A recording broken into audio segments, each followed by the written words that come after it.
This girl had always been seen as the most well-behaved child. Anyone who met her would comment on how mature and quiet she was. But in her father Tomoya's heart, that gentleness never truly earned even a trace of affection. Tomoya's beloved wife died giving birth to Ushio. The sudden loss cut into him like a dull blade, again and again. Every time Tomoya looked at Ushio, memories of life with Nagisa surfaced. Grief settled in his chest, heavy and unseen. Ushio understood very early on that her father did not truly love her, so she tried her best to behave, to be good in a way no child should have to be. She never asked her father to make dinner. She never reminded him to tell her bedtime stories. She learned to do everything on her own, eating on her own, sleeping on her own, growing up on her own. Even so, Ushio still longed to hear a word of praise from him, even the smallest sign of approval. But one day, when her father frowned without meaning to, the disappointment that flickered in her eyes was like a tiny flame left unseen, quietly going out. Perhaps sensing something, a vague helplessness rose in Tomoya's heart. For the first time, he invited Ushio to go out with him the next day. In that moment, her smile lit up like a lamp in the dark, bright and sincere. She could hardly hide her excitement. The next day, they boarded a train together. Nearby, a noisy child kept screaming, laughter echoing through the carriage. Tomoya frowned immediately, irritation written all over his face. What he did not notice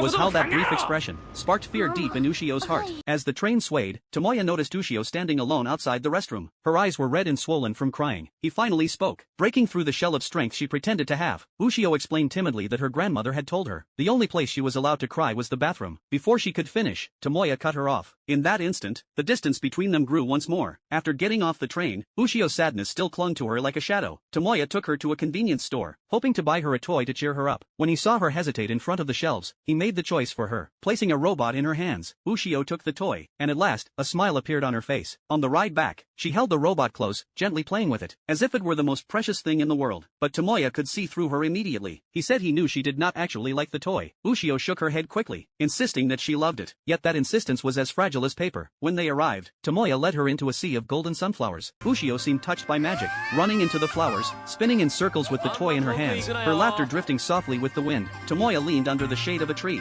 and felt that all of this was meaningless. Fatigue washed over him, and before he realized it, he fell asleep. He was awakened when Ushio came running back in tears. She had lost the toy. Tomoya searched with her for a while, but soon lost his patience. He casually said he would just buy her another one. There was no urgency in his voice, no concern, only indifference. Ushio lowered her head, and continued searching on her own. Her stubbornness stirred nothing in Tomoya's heart. As the sun slowly set, the sunflowers swayed gently in the golden light. An elderly woman turned toward Tomoya and spoke softly. She told him the trip had been arranged by her, with only one purpose, to teach him how to truly accept his daughter. Seeing that Tomoya was still unmoved, the old woman began to speak of his father. He was a strong and steadfast man, who deeply loved Tomoya's mother. Their love brought Tomoya into the world, but happiness shattered soon after Tomoya was born, when an accident took his mother's life. Tomoya's father bore the pain of loss, without ever pushing away his responsibility. He did not run, he did not drown in grief. Instead, he used all his strength to raise Tomoya on his own. Hearing this, Tomoya felt as if something slammed into his chest, leaving him unable to breathe. He suddenly realized that he was worse than the father he once resented. That man struggled through grief, yet never abandoned his child. But Tomoya had handed newborn Ushio to her grandmother, turning companionship into a luxury. Regret surged over him like a tide. Tomoya turned and ran into the sunflower field. From afar, he saw Ushio, still searching stubbornly for the lost robot. Beneath the fading glow of the sunset, Tomoya ran to her and told her he could buy another one exactly the same. But Ushio gently shook her head. With tears in her eyes, she told him the truth. What she cherished was never the robot itself, but the fact that it was the first gift her father had ever chosen for her with his own hands. It was proof that she had been seen, that she mattered. Now it had fallen into the sea of flowers, just like the love she had. Hearing this, Tomoya felt as if something slammed into his chest, leaving him unable to breathe. He suddenly realized that he was worse than the father he once resented. That man struggled through grief, yet never abandoned his child. But Tomoya had handed newborn Ushio to her grandmother, turning companionship into a luxury. Regret surged over him like a tide. Tomoya turned and ran into the sunflower field. From afar, he saw Ushio, still searching.